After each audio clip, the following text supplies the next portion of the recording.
Greetings, acolytes, students, and welcome back to the archives. Today we are going to be learning ourselves in one of the most famous Sith to ever have disgraced the Star Wars galaxy, eternally scorching his mark as one of the most formidable Sith Lords to have ever lived, Darth Krayt.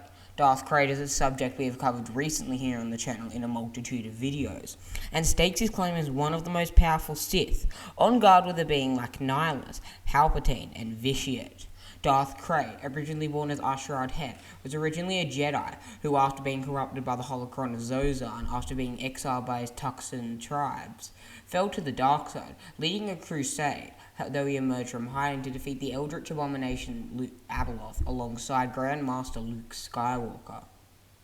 Krayt was so immensely powerful, once he was killed, the one Sith organization that he had fueled eventually fell into pieces and were discarded into hiding. But here is my question. What happens if Darth Krayt, one of the wisest and longest-lived Sith Lords to have ever existed, went up against the Supreme Grand Master of the Jedi Order in that of Yoda?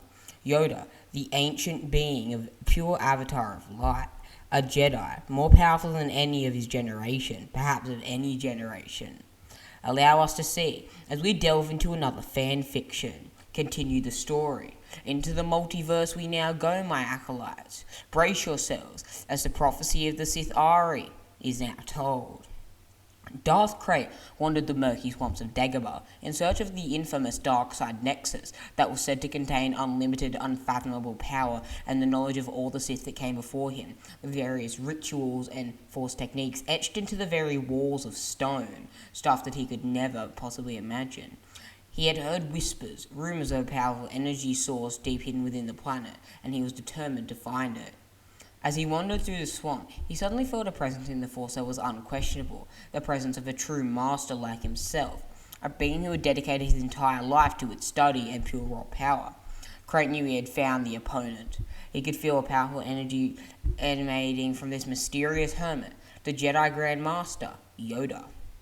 Without hesitation, Krayt pushed through the thick foliage, his lightsaber at the ready, until he came upon a small hut nestled in the trees. Inside he could feel the powerful energy of Yoda, like a beacon sending out a siren call to him. Krayt knew this was the moment he had been waiting for, the moment of truth, the moment to defeat a true master of the Force. Krayt stepped inside the hut and found Yoda sitting cross-legged on the floor, his eyes closed in meditation. The small Jedi's eyes opened and he stood up, his lightsaber in hand. "Not welcome you are, Sith," Yoda said, his eyes burning with determination.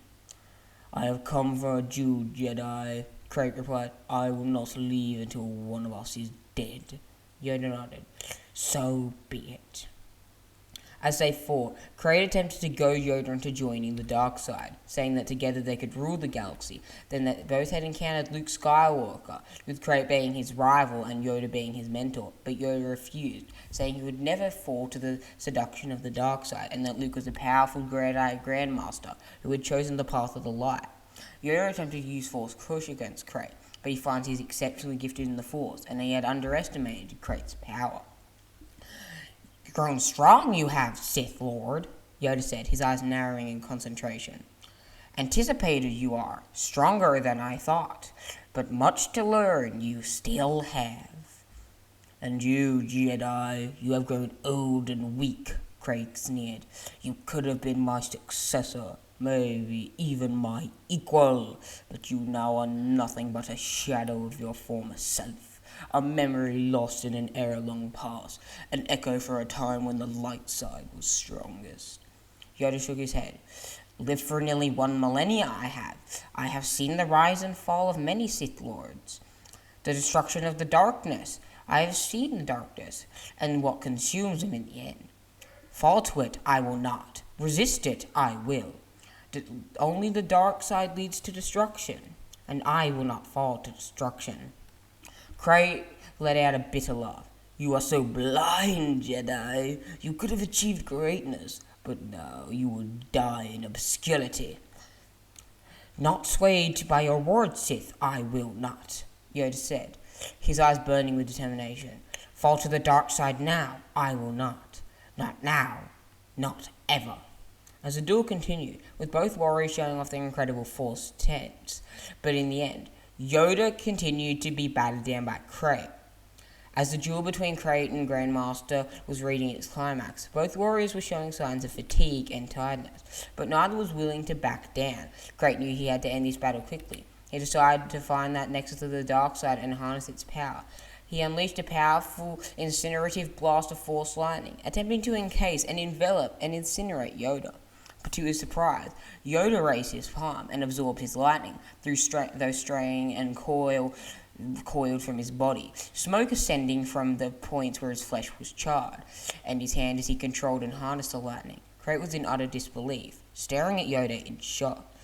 "Not even Abeloth could block the full power of my lightning," Crate said, his voice filled with disbelief. Yoda simply smiled. "Not the only one you are who has grown strong, Sith. Alive I have been for 900 years, and in that time, learned to control and power the harness of the Force. Even the dark side I have." Crate started to sense he had outmatched. He had never encountered anyone who could withstand the full power of his lightning. But Darth Crate, fueled by anger and determination, drew his twin lightsabers once again, one emanating a sickly emerald green glow, and the other radiating a crimson glow like that of the blood that he would shed. He engaged in Yoda in a fierce and brutal duel. The two warriors clashed in a pool of fury and lightsaber strikes, so fast it would have seemed as if a ghost and a phantom were fighting each other to any onlooker. Their lightsabers dancing and clashing in strikes of Djem So, Juyo, and Ataru, using their hybridized and masterful fighting styles against one another. But Yoda was the master of the lightsaber, but Crate was the master of the dark side. He used its power and the conflict they shared to fuel his attacks. The two warriors were evenly matched, but Crate's strength was slowly beginning to wear on Yoda. He had lived for almost 900 years and been in exile for the last century. He knew that soon he would be overwhelmed. As the duel reached its pinnacle, Yoda disarmed Crate, leaving him defenseless. Crate snarled in frustration as Yoda attempted to strike his Yuzong Vong parasitic armor, but found that it nearly left a black scorch line embedded in the plating. Yoda began to question his own abilities as Crate sneered in power and triumph. Crate gathered a storm of dark-side lightning, it in a form of hatred, loathing, and fury, containing all his resentment for the Jedi and their dogmatic ways, as well as the light side. He unleashed it as veins of translucent, light blue electricity that bounded towards Yoda, effortlessly turning trees into small pounds of dust and the surrounding nature to ash. Yoda raised his hands into Terminus in an attempt to halt the lightning, but he failed, the lightning cutting through his force barrier like it was made of butter. Crate cackled in superiority as Yoda began to recover from his devastating assault, tendrils of smoke ascending from his partially charred flesh. Crate flickered a small torrent of lightning to encompass Yoda's small, petite form, knocking him backwards into his hut, where his lightsaber slipped out of his grasp. Crate cackled. Yoda lay there, his body singed and burned, his lightsaber out of reach. Crate approached him, a look of triumph on his face. "You were a worthy opponent, Jedi," Crate said. "But in the end, the dark side is too powerful for you to overcome." Yoda looked at Crate, his eyes filled with determination. "Powerful the dark side may be, but invincible it is not," Yoda said. "Triumph in the end, the light always will." Crate sneered and raised his hand, ready to deliver a final blow, but before he could unleash his lightning, a powerful energy surged through him. Crate was thrown backwards, his body convulsing as the power of the light overwhelmed him. Yoda slowly got to his feet, his body still weak from the battle. He knew that Crate's body lying motionless on the ground, but as he began to ascend to the ground, his body smoking and charred, Crate and Yoda both knew that Yoda was outmatched. With one final act of desperation, Yoda placed his twin hands together, making a movement very akin to that of the ancient sorcerers of Ran had practiced many millennia ago. Yoda exploded in a blast of dark side energy just as Crate began to ascend towards him. The light side energy flipped Crate over, his head colliding with the murky swamps of Dagobah as he screamed, the light side energy singeing his Yuzong Vong armor. He knew that he would have to spend time in stasis to heal before he would be able to fight again. Never before had he met a being so powerful, a being so in tune to gifts of the Force, so masterful. As soon as he resurfaced, Yoda was gone, leaving behind only a smoking and flaming wreck where he had been, his small petite form eternally scorched into that dark place. Crate began to sense the dark side nexus and knew that he was getting close. He sped across to the dark side nexus, a cave completely enveloped in shadow, veiled by darkness. He could sense the dark side emanating from it, calling to him, beckoning him to enter it.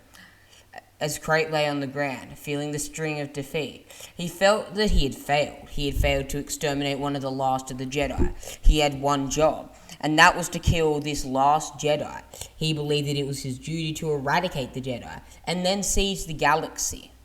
In the perpetual grip of the dark side, unlike any single being in history had ever done.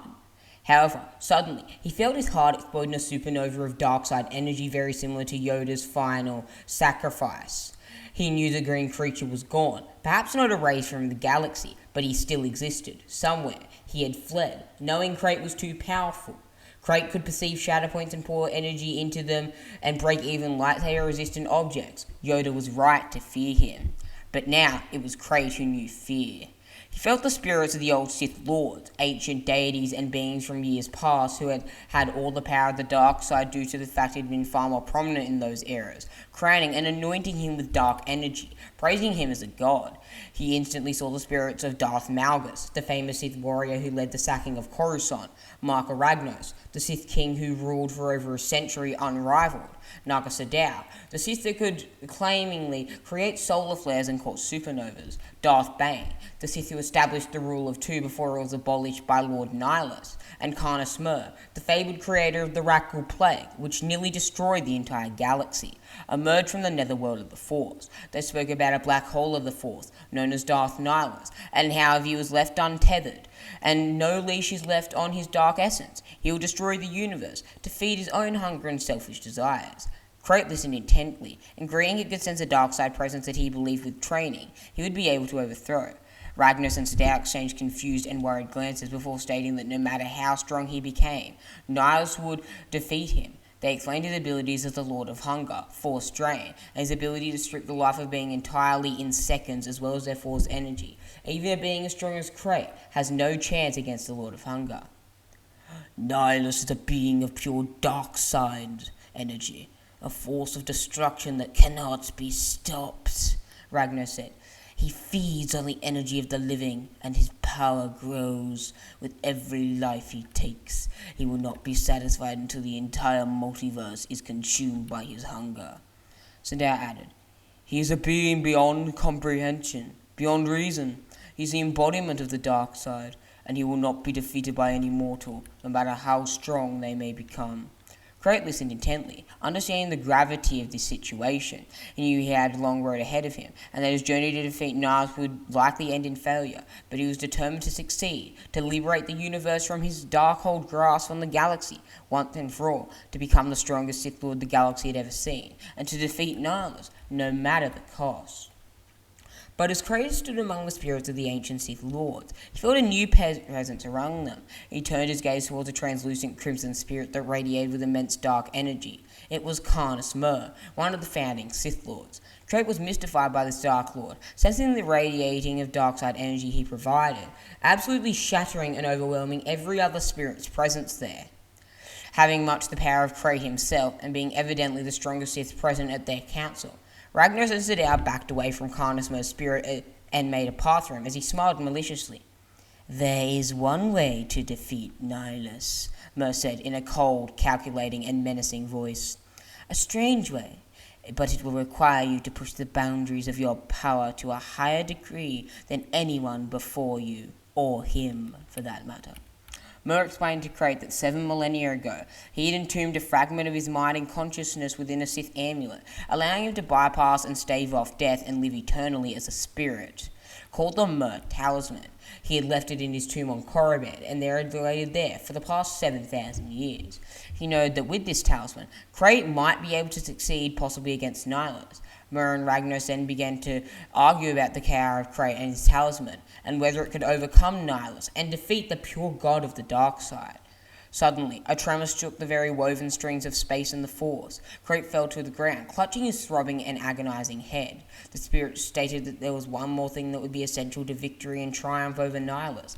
Crate peered into the Force and saw a being of pure Force energy, conceived by the midichlorians and the wellspring of the Force itself. a conduit, a supernova for force energy, and perhaps the only being that with training could overthrow Nihilus.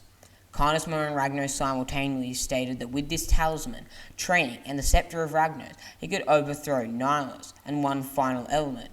Crate then cut them off and smiled maliciously as he peered into the gaping hole of the sun. With the talisman, the scepter, we will defeat Nihilus and restore balance to the Force, Crate said, his voice filled with determination. You are forgetting one last thing, Lord Crate, Carnisma reminded him. Crate sneered. Yes, the power of the Chosen One, Anakin Skywalker.